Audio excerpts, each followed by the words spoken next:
Hello friends, कैसे हैं आप सब। उम्मीद करते हैं कि आप सब बहुत अच्छे होंगे। आपके सामने यहाँ पे 5 नंबर्स दिखाई दे रहे हैं। ठीक है, आपको पांचों नंबर को बहुत ध्यान से देखना है। आज की जो रीडिंग है उसका टॉपिक है बहुत ज़रूरी संदेश, इंपॉर्टेंट गाइडेंस आपके जीवन के लिए, आपकी लाइफ के लिए। एंजल्स के, यूनिवर्स, जिसे भी आप मानते हैं, जिसे भी आप प्रार्थना करते हैं, वो आपको क्या सलाह देना चाहते हैं इस मौके पर। ठीक है, इस टाइम आपके लिए क्या जानना बहुत ज़रूरी है और किस तरीके से अपने व्यवहार को आपको करना है। ये जो वक्त है आपके लाइफ में चल रहा है, सिचुएशन के हिसाब से कार्ड्स को हम देखेंगे। यानी कि जो भी कार्ड्स आपको दिखें उसे अपने सिचुएशन से ज़रूर कनेक्ट करके आप लाइफ में उसको फॉलो कीजिएगा, क्योंकि यहाँ पे आज हम इस्तेमाल कर रहे हैं साईं बाबा के कार्ड्स। ठीक है, तो पांचों नंबर को बहुत ध्यान से देखिए, उसके बाद देखिए कि आपके लिए क्या संदेश है।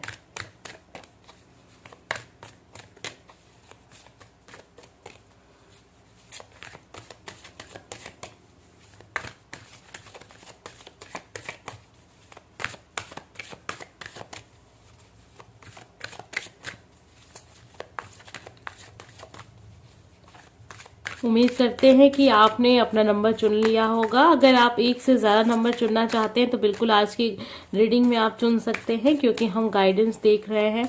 हो सकता है कि कोई नंबर आप अपने करियर के लिए चुने, कोई नंबर आप अपनी पर्सनल लाइफ के लिए चुने, तो आप ऐसा भी कर सकते हैं। आप टाइम लीजिए, बिल्कुल टाइम लीजिए, साईं बाबा का नाम लीजिए, ईश्वर का नाम लीजिए, जिस शक्ति पे भी आपका भरोसा है, विश्वास है, आप उस शक्ति का नाम लीजिए। और आइए देखते हैं नंबर 1। ठीक है, नंबर 2,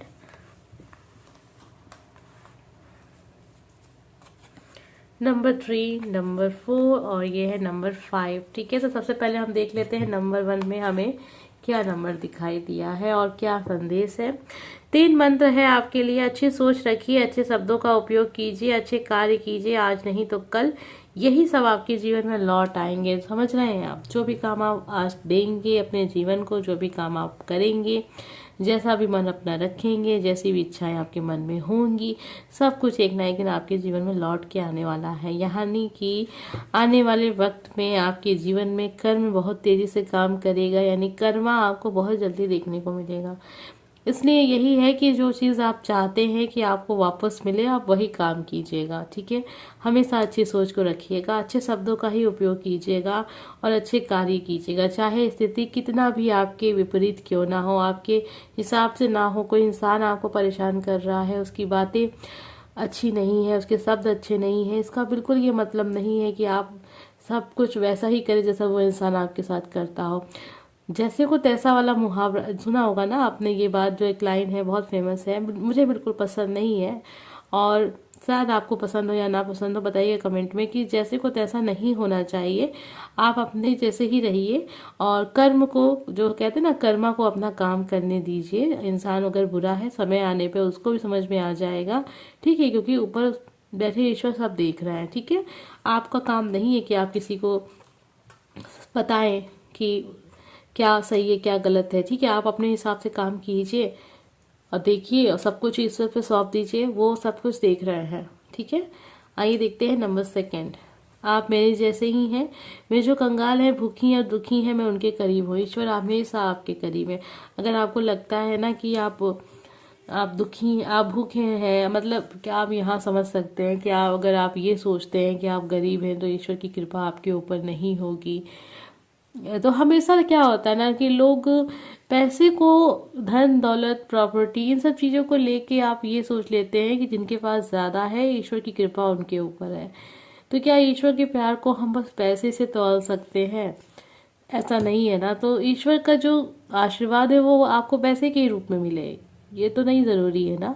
वो कई तरीक़ों से आपको मिलता है। आपके अंदर जो हिम्मत है, आपके अंदर जो साहस है, जीवन को विपरीत परिस्थितियां होने के बावजूद भी जीवन में आगे बढ़ते रहने का जो साहस है, ये सब कहाँ से आ रहा है आपके अंदर? ठीक है, इतनी एनर्जी कहाँ से आ रही है? तो वो सब ईश्वर की कृपा है कि आपको सिचुएशन से लड़ने की शक्ति मिल रही है। हमेशा मतलब आप फेल होते हैं चीज़ों में, उनसे लड़ने का साहस कहाँ से आ रहा है? तो वो सब ईश्वर के आशीर्वाद ही तो है कि इतना साहस है आपके अंदर।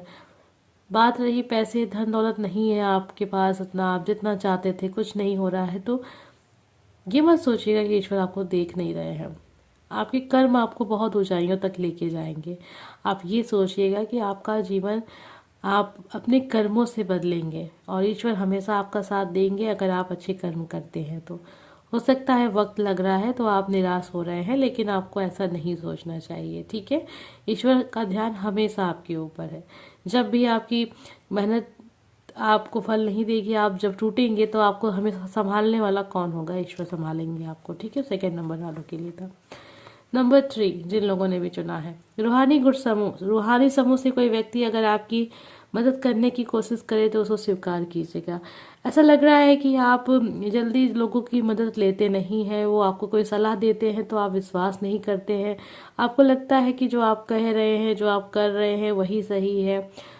कभी कभी कुछ चीज़ें ऐसी होती हैं जो हमें समझ में नहीं आती हैं, और जब कोई ऐसा इंसान जो आपसे कम पढ़ा लिखा हो या फिर बिल्कुल भी पढ़ा लिखा ना हो, नॉर्मल सा इंसान हो, और आपको कोई बातें कह रहा हो, आपको पता भी है कि वो सही बता रहा है, लेकिन बस आप इसलिए उसको नहीं मानते हैं कि वो इंसान तो पढ़ा लिखा नहीं है, मुझसे ज़्यादा समझदार नहीं है, मुझसे कम उम्र का है या फिर बहुत ज़्यादा उम्र का है, मैं इसकी बातों को कैसे मानूं, ठीक है, मैं नहीं मान सकता, ठीक है। तो ये ईगो आपको नहीं लाना चाहिए अपने अंदर, क्योंकि कहीं ना कहीं वो इंसान आपके जीवन में आके अगर आपको कुछ बताने की कोशिश कर रहा है, आपकी सहायता करने की कोशिश कर रहा है, तो ये है ईश्वर के द्वारा भेजे गए आपके शुभ चिंतक जो बन के आए हैं, वो रूहानी गुट समूह से भेजे हुए हैं, आपकी मदद करना चाहते हैं क्योंकि ईश्वर ने उन्हें भेजा है। नंबर 4 जीवन उद्देश्य। इस धरती की रखवाली करना तथा प्रकाश कार्य सेवक बनना, यही आपके जीवन का उद्देश्य है। आप जीवन का उद्देश्य को समझें। आपके जीवन का उद्देश्य इस धरती की रखवाली करना है। अभी आप सोच रहे होंगे कैसे करूं मैं अकेले इस धरती की रखवाली? धरती तो बहुत बड़ी है। छोटे पैमाने पे कीजिए चाहे बड़े पैमाने पे कीजिए, जितनी आपकी क्षमता है उस हिसाब से कीजिए, ठीक है। आप पेड़ पौधे लगा सकते हैं, पेड़ पौधे में पानी दीजिए अपने घर, ठीक है। तो ये सब काम आप छोटे पैमाने पे कीजिए, लेकिन कम से कम आप कर तो रहे हैं। जितनी आपके अंदर क्षमता है उस हिसाब से कीजिए। अपने प्रकृति का ख्याल रखिए, अपने आसपास जो भी वातावरण है उसका ख्याल रखिए। वो कहीं से कहते हैं ना, आजकल लोग कह तो बहुत रहे हैं कि साफ सफाई रखेंगे, साफ सफाई रखेंगे, लेकिन रखते नहीं है लोग, ठीक है। तो आपको भी बस बातों में नहीं रहना है, आपको वो चीज़ें करनी भी है और शर्म भी नहीं रखना है, क्योंकि अक्सर मैंने लोगों को देखा है साफ सफाई को लेके कहते तो बहुत बड़ी बड़ी बातें हैं, लेकिन जब बात करने की आती है तो उनको शर्म आती है। अगर वो अपने घर में भी झाड़ू लगा रहे तो भी उनको शर्म आ रही होती है कि कोई देखेगा तो क्या कहेगा, छुपते हैं वो लोग। मैंने देखा भी ऐसे लोगों को। लेकिन ये ऐसा नहीं होना चाहिए, क्योंकि अगर ऐसा सोचेंगे, ऐसी सोच आप रखेंगे, वही सोच आपके बच्चों में आएगी, वो भी हिचकिचाएंगे ऐसे करने से, तो फिर ऐसे तो हमारा वातावरण कभी साफ होगा ही नहीं, ठीक है। हमेशा ही गंदगी रहेगी। आप अपना घर साफ कर लेंगे, लेकिन अपने घर का रास्ता जो है, अपना गली मोहल्ला, उसे नहीं साफ कर पाएंगे, क्योंकि आप हिचकिचाते हैं। कूड़ों को आप सड़क पे भी फेंक देते हैं। तो अगर आप ऐसा करते हैं तो बिल्कुल ना करें, लेकिन आपको बताया गया है कि आपका उद्देश्य क्या है। आपको साफ सफाई रखनी है, अपने आस पड़ोस जितनी भी आपकी क्षमता है उस हिसाब से। अपने लाइफ का उद्देश्य जो है, इसको तो आप जब तक फॉलो नहीं करेंगे, सफलता आपके हाथ नहीं आएगी। तो इस काम को तो आपको करना ही करना है। नंबर 5 रंज और आनंद।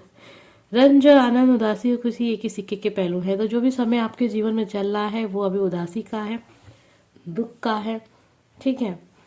अगर इसके विपरीत चल रहा है, आनंद का है, आप खुश हैं, तो आप समझ सकते हैं ये चक्र है, ये घूमता रहता है। इसीलिए आपको घमंड नहीं रखना है, अहंकार नहीं रखना है, ना ही बहुत ज़्यादा आपको अति उत्साहित होना है। नॉर्मल रहिए लाइफ में, चाहे सिचुएशन जैसी भी हो, ठीक है। तो ये कार्ड आपके लिए है। जो भी समय है वो बदलेगा ज़रूर। अब जो इसके लाइफ में जैसा समय चल रहा है वो अनुमान लगा सकता है उसके लिए क्या है। अगर आप बहुत खुश हैं इस समय पे, तो ये समझ लीजिएगा कहीं ना कहीं आपके अंदर अहंकार आ रहा है, घमंड आ रहा है। तो इसको काबू में रखिए, क्योंकि अगर अहंकार और घमंड आ गया तो कर्मा मिलेगा फिर उसका, ठीक है। तो बुरा समय देखने को मिलेगा और आपको अच्छा नहीं लगेगा। इसलिए अभी आप बहुत ही सॉफ्ट नेचर के बने रहिए, अहंकार अपने अंदर से समाप्त कीजिए। तो जो भी समय है आपको हमेशा अच्छा ही देखने को मिलेगा।